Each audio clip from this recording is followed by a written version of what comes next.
Hey everyone, today's research paper is about something called telomere rivers, and the researchers use this to extend the lifespan of mice. And it's pretty significant lifespan extension, more than I've ever seen in a non-genetically engineered mouse. The video will dive into the details.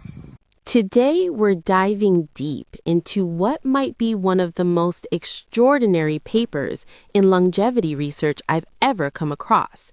Published as a preprint on bioRxiv in November 2025, this study claims to have discovered a mechanism by which the immune system can transfer youth between organisms, and in doing so, dramatically extended the lifespan of laboratory mice, with some animals surviving to nearly 5 years, roughly double the normal maximum. Now, I need to say up front, these results are extraordinary, and extraordinary claims require extraordinary evidence. This paper has not yet finished the peer review process, and as we'll discuss, there are reasons to approach it with both excitement and appropriate skepticism. But the science itself is genuinely fascinating, so let's break it down. The paper is titled CD4 T cells confer transplantable rejuvenation via rivers of telomeres, and it comes from a collaboration between Sentcell UK Laboratories, the University of Oxford, and University College London. The senior author is Professor Alessio Lanna, and notably, one of the co-authors is Michael Dustin, a highly renowned immunologist best known for his foundational work characterizing the immunological synapse, which is essentially the organized interface that forms between antigen-presenting cells and T cells. So what did they find? The researchers observed that during immune responses, when antigen-presenting cells, or APCs, interact with CD4 T cells, something remarkable happens. The APCs donate telomere-containing vesicles to the T cells. This extends the T cells' telomeres and helps generate long-lived memory T cells. But here's the new finding. After receiving these telomeres, the T cells then release what the researchers call rivers of telomeres into circulation. The name rivers is purely metaphorical. It's not an acronym. When the researchers looked at these structures under the microscope, they observed vessel-like networks of elongated punctate structures that appeared to flow along these networks. They looked like miniature streams of genetic material, hence rivers. Now, let's look at what this figure is actually showing. This is figure 1D from the paper, which uses flow cytometry to detect these rivers in human plasma. Two key reagents are used here. PKH67, which is a green fluorescent lipid membrane dye that labels vesicle membranes, and Tel-C, which is a fluorescent peptide nucleic acid probe that binds specifically to the telomeric TTA-GGG repeat sequence. When you plot PKH67 on one axis and Tel-C on the other, you can identify particles that are positive for both, meaning they have a lipid membrane and contain telomeric DNA. Those double positive particles are the rivers. On the left of each pair, you see the Tel-C unstained control. This is plasma stained with PKH67 only, without the telomere probe. You can see there's virtually no signal in the upper right quadrant, showing that PKH67 alone doesn't produce a false positive signal. On the right, when Tel-C is added, a clear population of double positive events appears, around 72% of vesicles in this example, confirming that these are genuine telomere-containing membrane particles. The centromere probe column serves as an important negative control. Centromeres are a completely different chromosomal structure from telomeres. If the Tel-C signal were due to non-specific DNA binding rather than true telomere detection, then a centromere-specific probe should also light up. The fact that the centromere probe shows no signal confirms that Tel-C is specifically detecting telomeric DNA in these circulating vesicles. And remarkably, this phenomenon isn't limited to mammals. The researchers found evidence of similar structures in human plasma and even in plant xylem sap from orchids. This conservation across kingdoms suggests we're looking at something fundamentally important in biology. Let's get into the molecular details because understanding the mechanism is crucial for evaluating these claims. This slide provides an overview of the entire proposed mechanism. The diagram shows the step-by-step process. First, antigen-presenting cells interact with CD4 T cells at the immune synapse and donate telomere-containing vesicles. The T cells then undergo fatty acid oxidation-dependent asymmetric division, and during this process, surplus APC-derived telomeres that weren't incorporated into the T cell's own chromosomes are repackaged and released as rivers into circulation. These rivers are defined by being positive for telomeric DNA and membrane markers, but critically depleted of the glycolytic enzyme GAPDH and enriched with stemness-associated factors like Notch1, RUNX2, and WNT5A. We're going to walk through each of these steps in detail over the next several slides. First, river formation requires fatty acid oxidation, or FAO. The researchers showed this using senescent T cells, which naturally lack an enzyme called CPT1A that's essential for FAO. These senescent cells fail to acquire telomeres from antigen-presenting cells, known as APCs. But when the researchers restored CPT1A expression through lentiviral transduction, the cells regained their ability to form proper immune synapses and acquire telomeres. The connection between FAO and synapse formation works through an interesting lipid pathway. FAO lowers ceramide levels, which relieves inhibition of ceramidase, which then restores phosphatidylethylamine synthesis, a lipid essential for synapse stability. It's an elegant chain of metabolic events.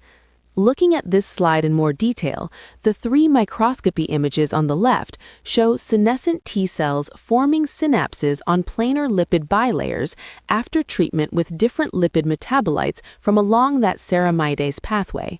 The image labeled sphingosine shows cells treated with sphingosine, an early intermediate produced when ceramidase breaks down ceramide. The S1P image shows cells treated with sphingosine 1-phosphate, the next metabolite downstream, and the PE image shows cells treated with phosphatidylethylamine, the final lipid product needed for synapse stability.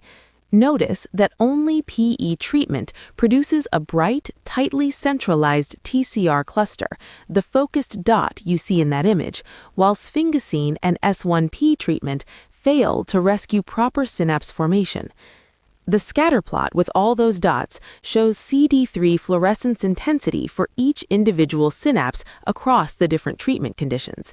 In this system, lower CD3 fluorescence at the synapse center actually indicates better TCR clustering.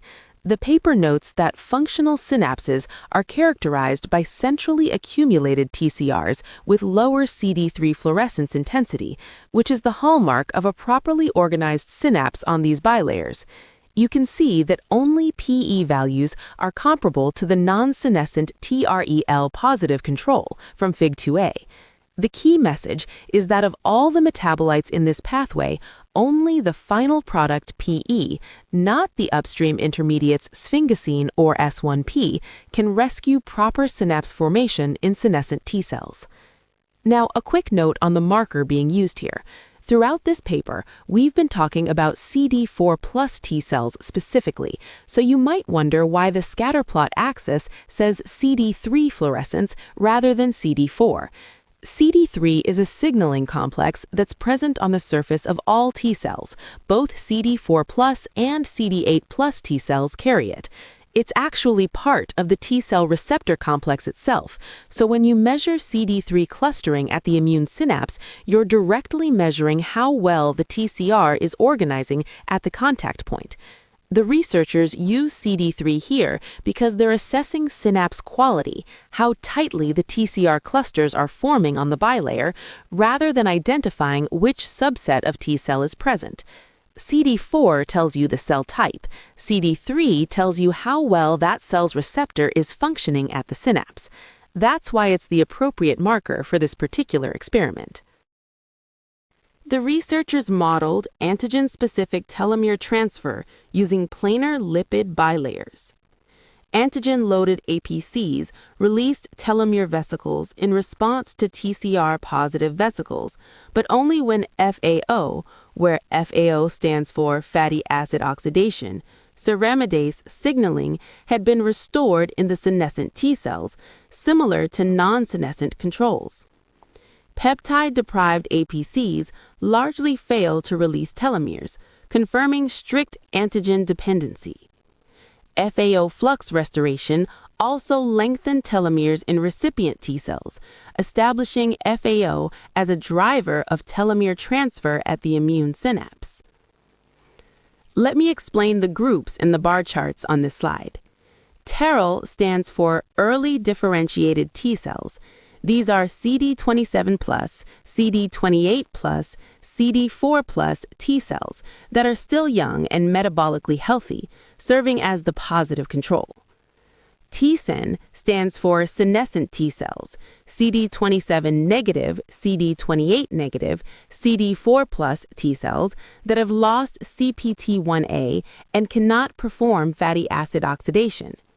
T-sen CPT1A refers to senescent T cells that had CPT1A expression restored through lentiviral transduction, essentially rescuing their FAO capacity. And T-sen PE refers to senescent T cells supplemented directly with phosphatidylethylamine, bypassing the need for FAO altogether. The left bar chart shows that both CPT1A restoration and PE supplementation can rescue APC telomere release to levels comparable to healthy TERL controls, while unmodified T-sen cells show minimal release. The right chart shows telomere elongation in the recipient T cells. Again, both rescue strategies restore telomere elongation similar to TERL levels, confirming that FAO-dependent synapse competence is required for telomere transfer. River production requires asymmetric cell division. When T cells that have received telomeres divide, they don't split everything equally. One daughter cell becomes CPT1A bright and stem-like, and those CPT1A bright cells show a reduction in supernumerary APC-derived telomeres, consistent with release of those telomeres as rivers. The researchers showed this using cell tracking dyes, flow cytometry, and flow FISH, demonstrating that only the CPT1A bright stem-like telomere recipient cells showed a reduction in supernumerary telomeres, consistent with their release into the supernatant. Let me walk through what the flow cytometry plots are showing. CTV, or cell trace violet, is a cell tracking dye that gets diluted with each round of cell division, so cells that have divided once show roughly half the CTV fluorescence. The first set of plots gates on CD4+ T cells and uses TEL-C to distinguish telomere recipient cells, TEL-C+, from non-recipients, TEL-C-, then tracks them through their first division using CTV dilution. The box plot on the right quantifies the asymmetric CPT1A distribution ratio between daughter cells. In telomere recipient cells, TEL-C+, one daughter inherits significantly more CPT1A than the other, confirming asymmetric division. In TEL-C- controls, this asymmetry is minimal.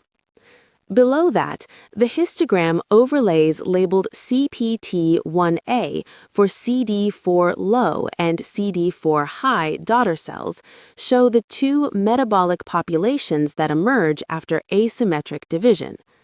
Among the telomere recipients, you get a CPT1A bright, GAPDH low population and a GAPDH bright CPT1A low population.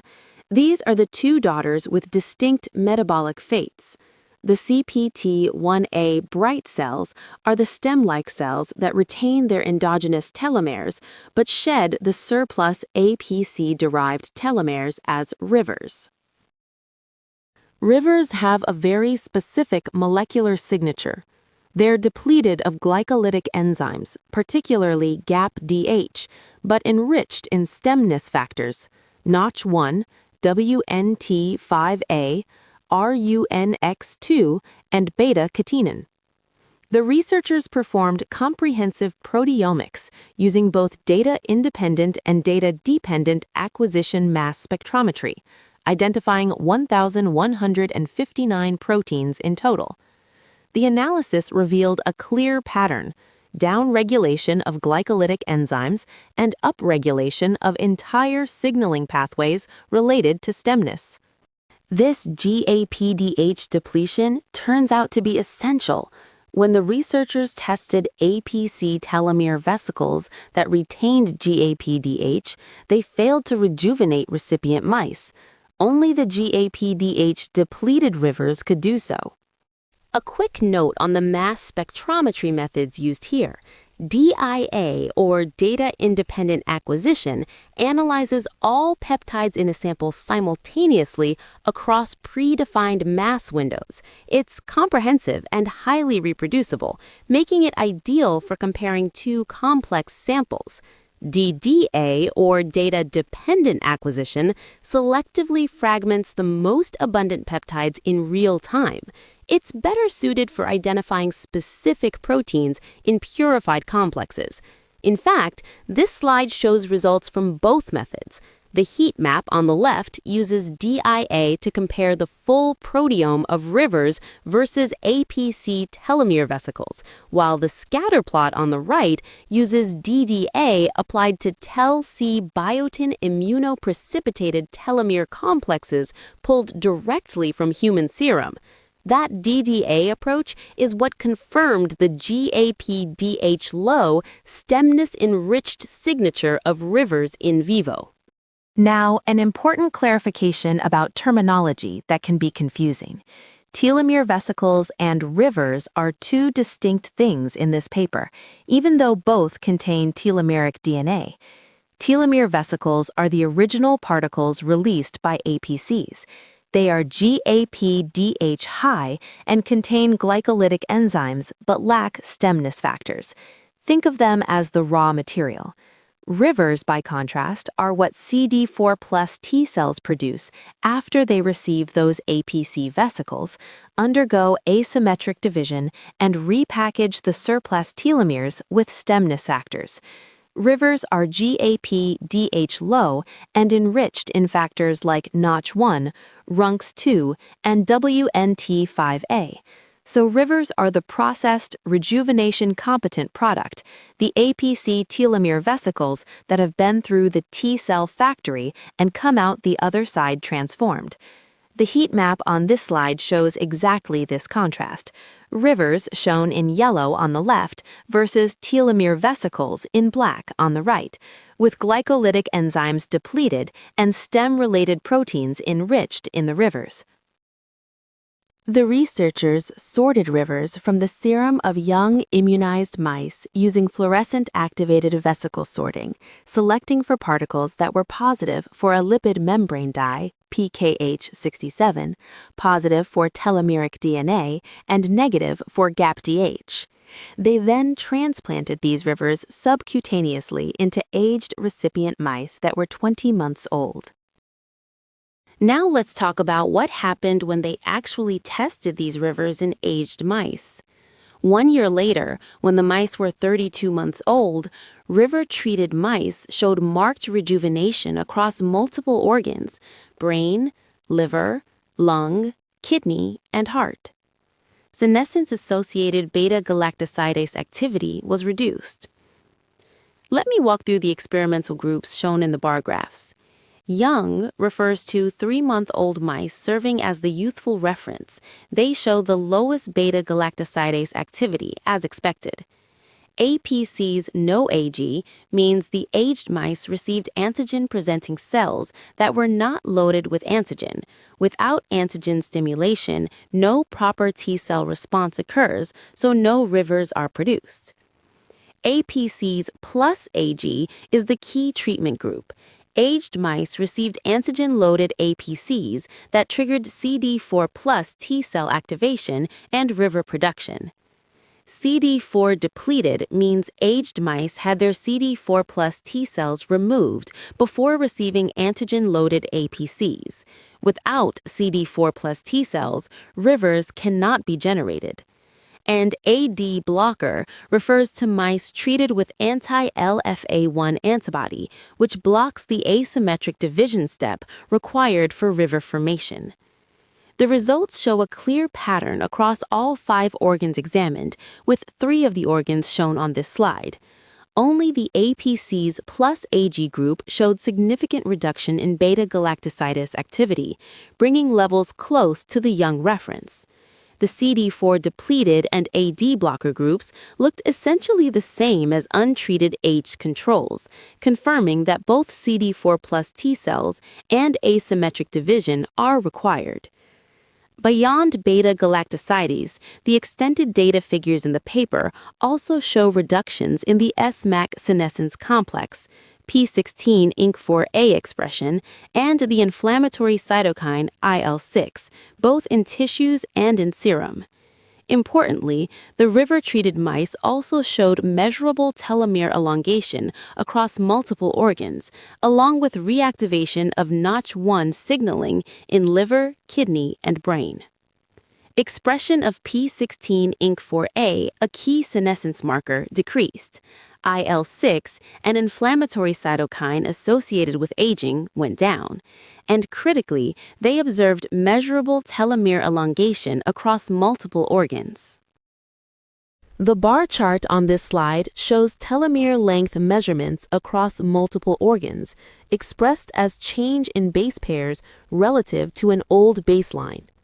The key groups here are T0, representing telomere length at the start of the experiment in 20-month-old mice, SI control, which received control antigen-presenting cell vesicles that still contain GAPDH, SIGAPDH, which received artificial rivers with GAPDH silenced, and an untreated old group that aged normally.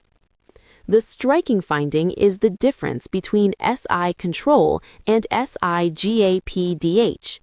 The SI control vesicles, which still contain GAPDH, mostly just slowed further telomere attrition without substantial rejuvenation. But the SIGAPDH artificial rivers pushed telomere lengths significantly toward young reference values, shown by the yellow band on the chart. The untreated old mice continued to lose telomere length over time, shown on the left side for the group labeled old. This directly demonstrates that GAPDH depletion is the critical factor that transforms ordinary telomere vesicles into rejuvenation-competent rivers. Now, an important mechanistic point about how these transferred telomeres actually integrate into recipient chromosomes.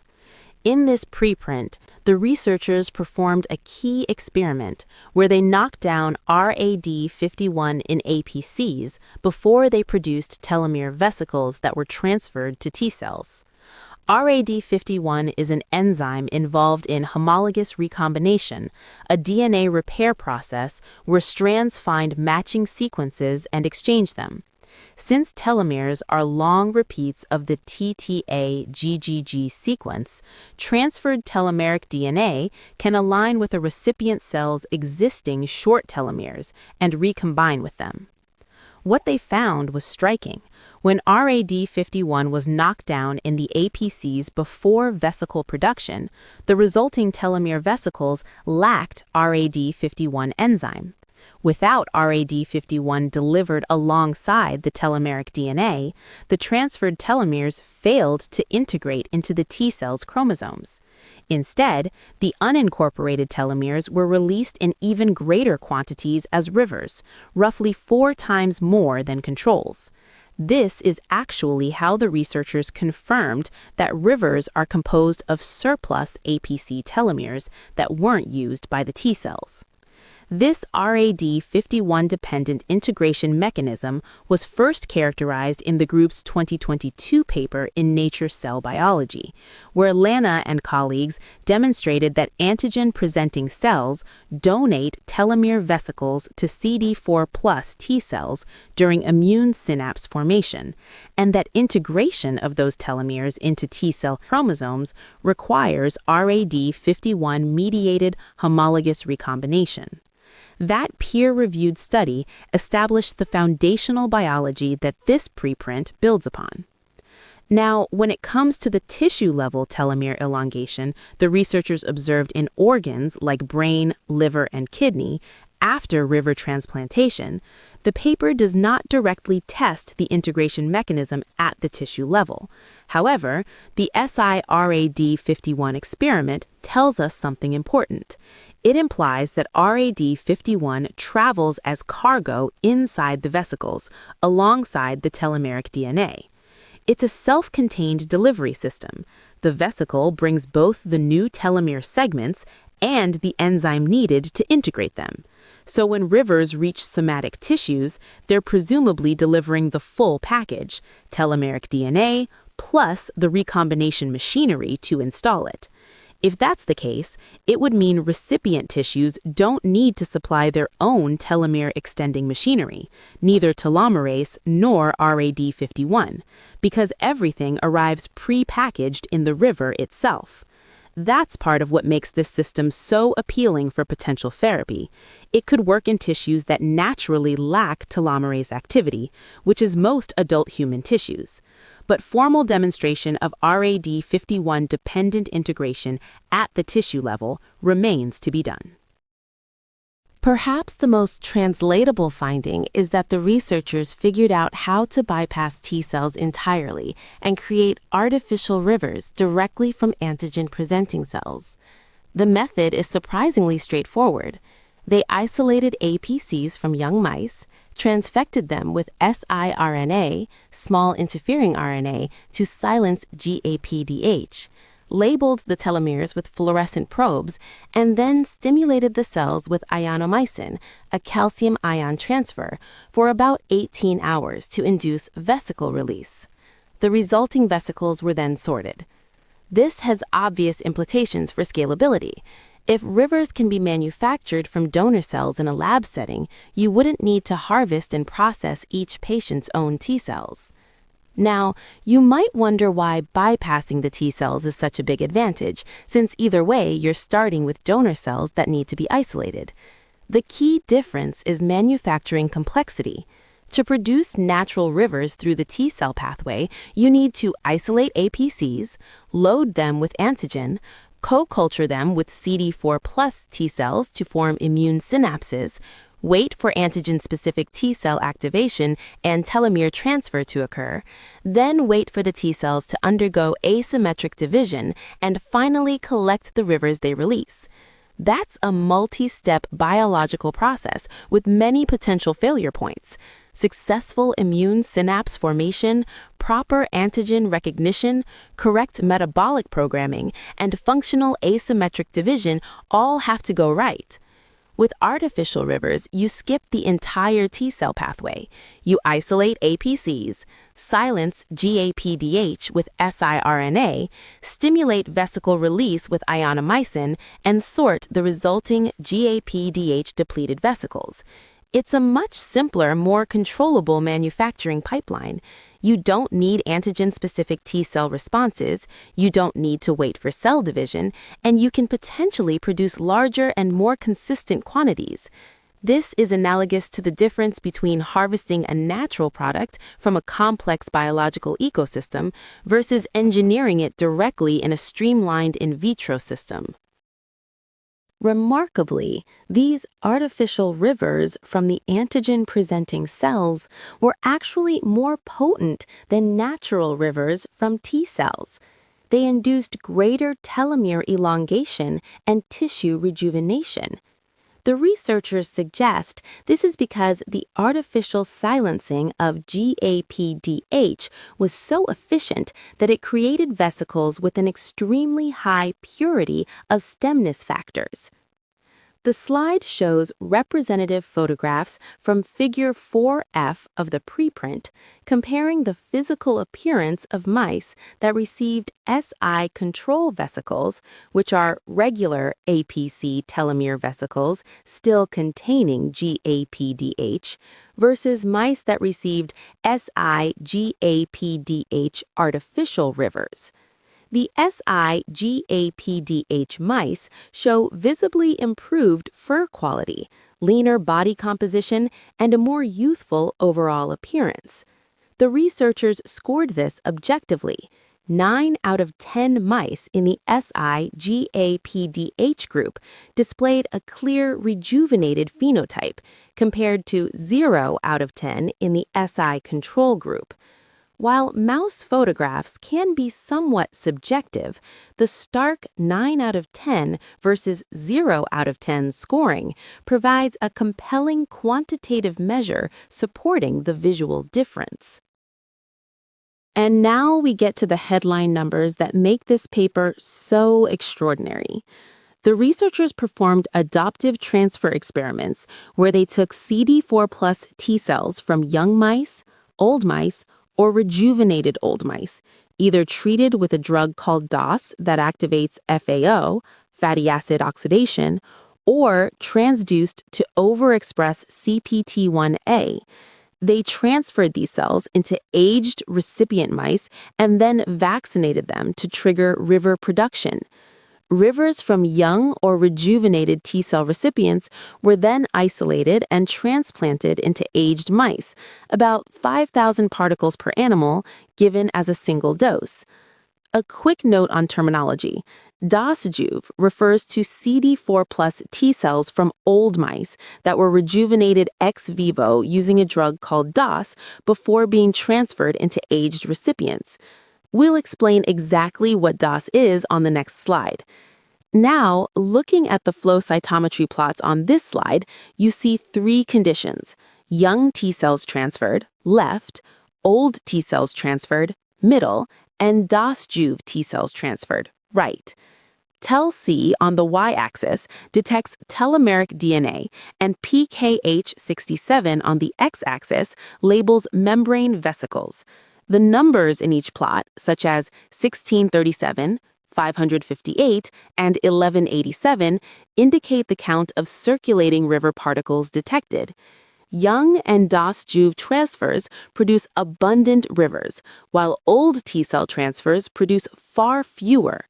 The circulating rivers bar graph quantifies this across groups.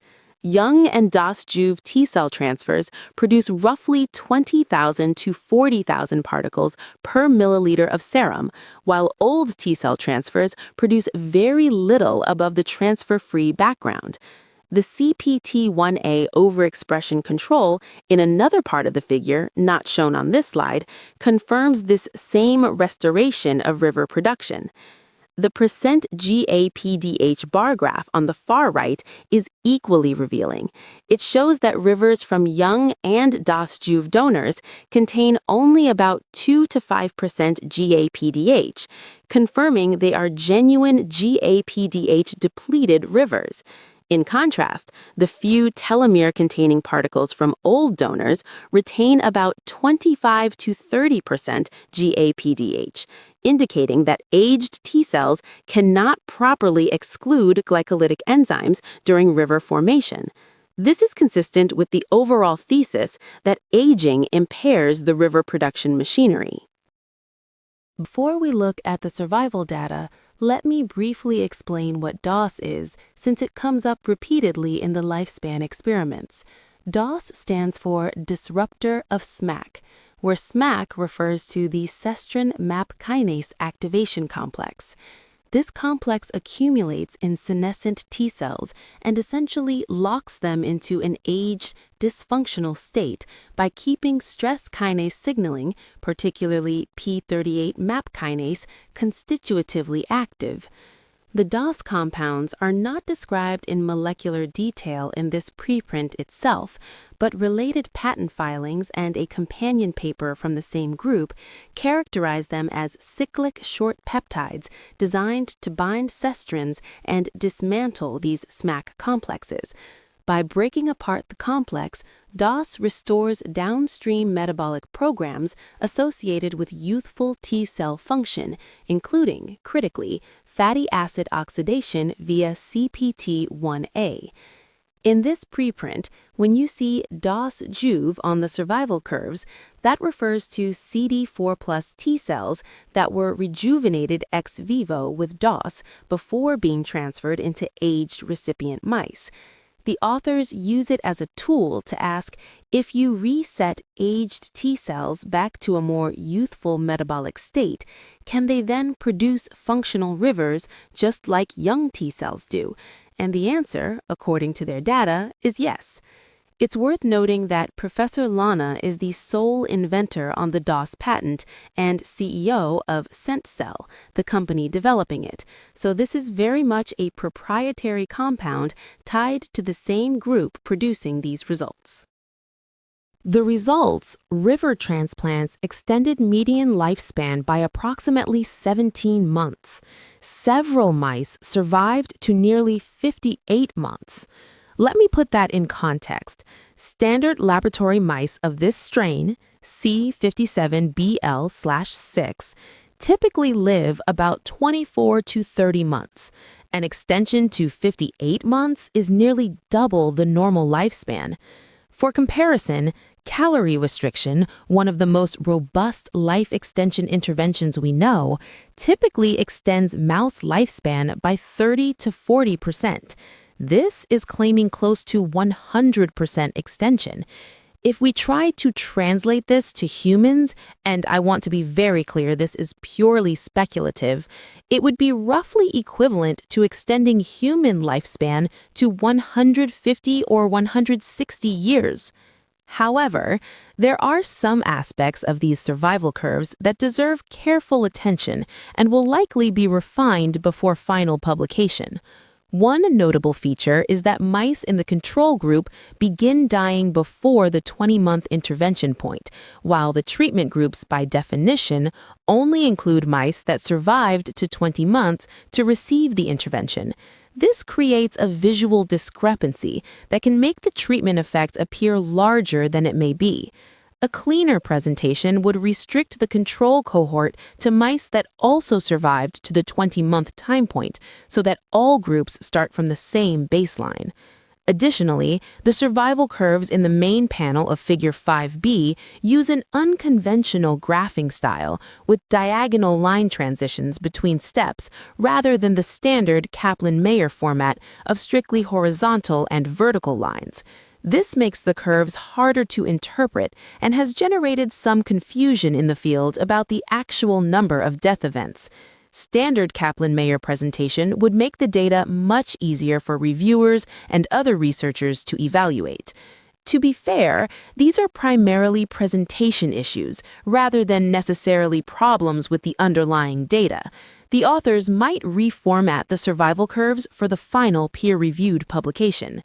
The treatment effect itself may well hold up, but clearer graphical presentation will be important for building confidence in the broader scientific community.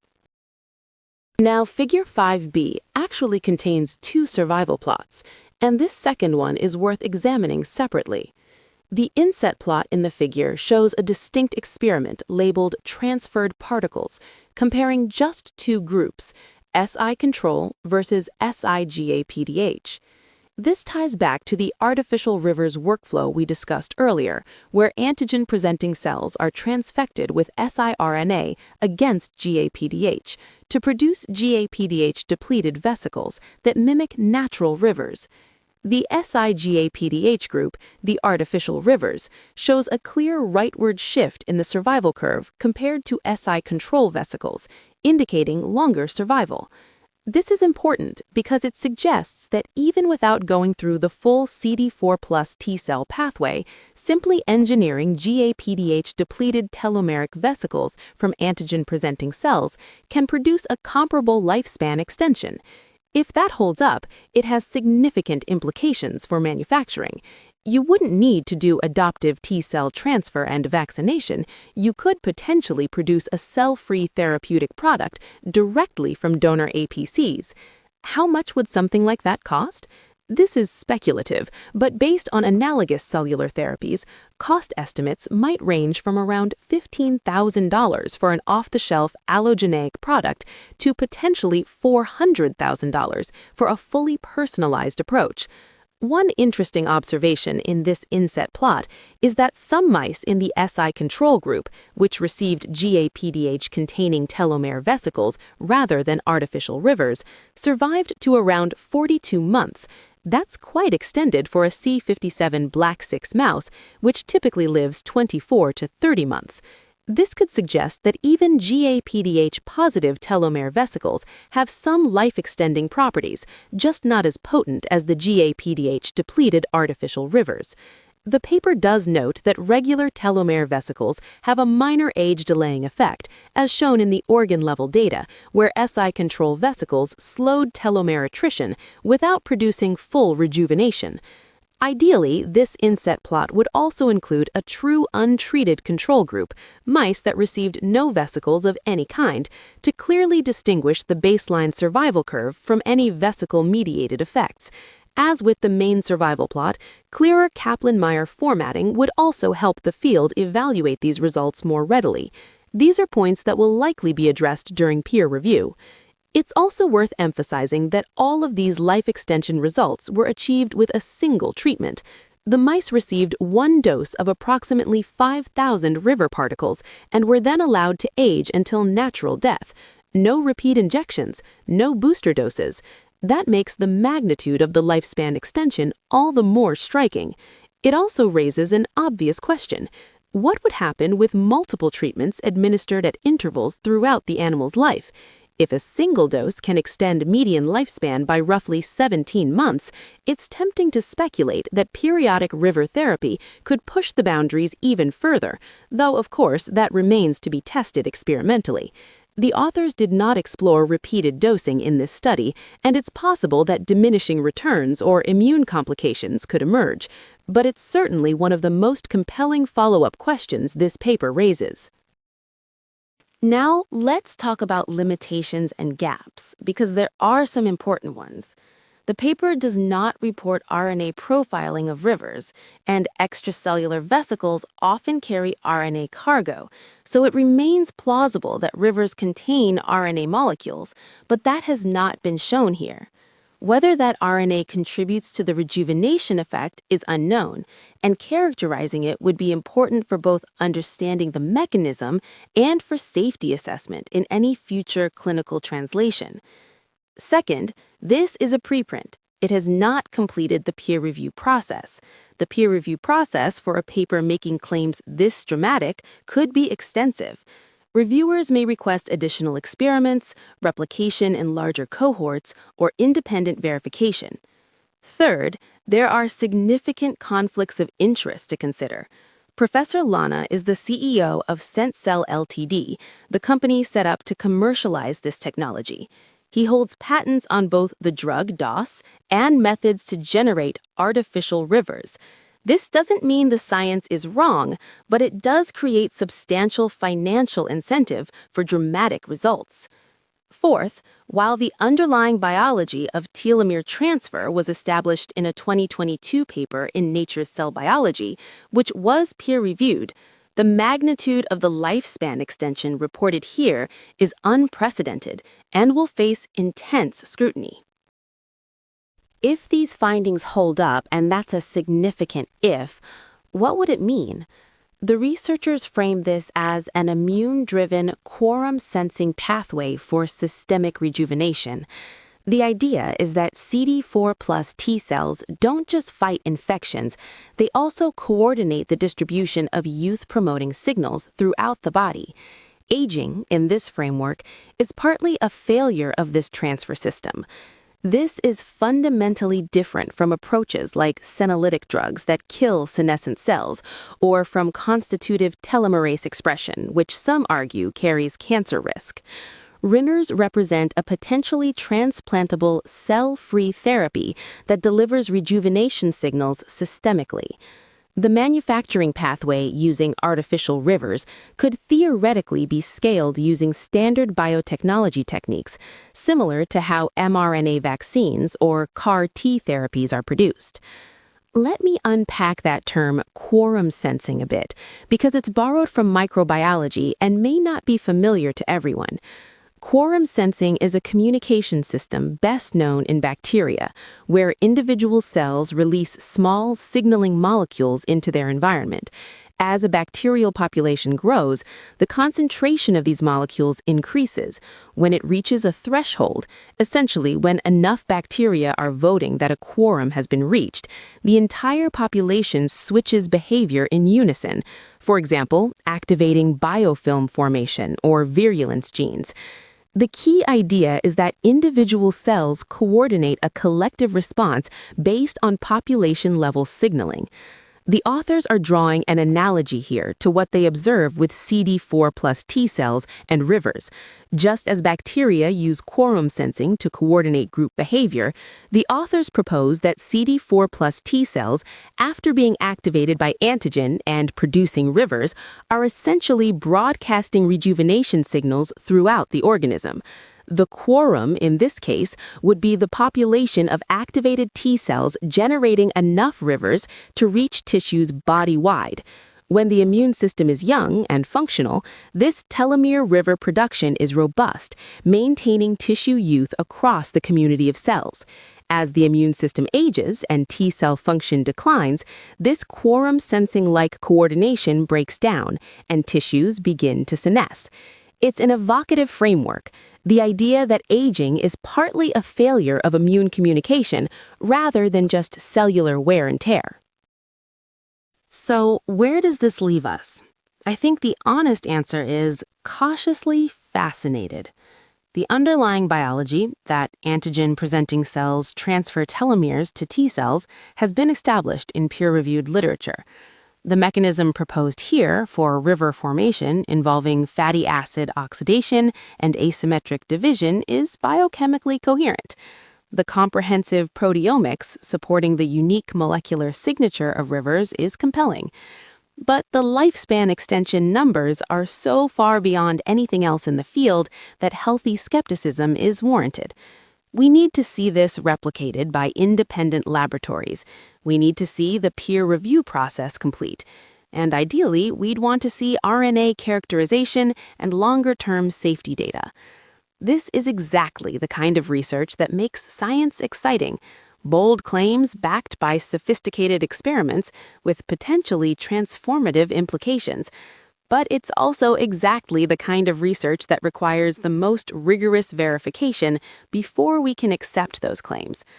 I'll be watching closely for the peer-reviewed publication, which, based on typical timelines, might appear in a journal like Nature or Nature Cell Biology sometime in late 2026 or early 2027. Until then, consider this an intriguing preview of what might be a major advance, or might be a finding that doesn't fully replicate. Either way, the search for mechanisms of aging continues to produce fascinating science. If you've made it this far, remember to like, subscribe, and leave a comment. Thanks for watching. Stay curious, stay young. Until next time, embrace the future of aging.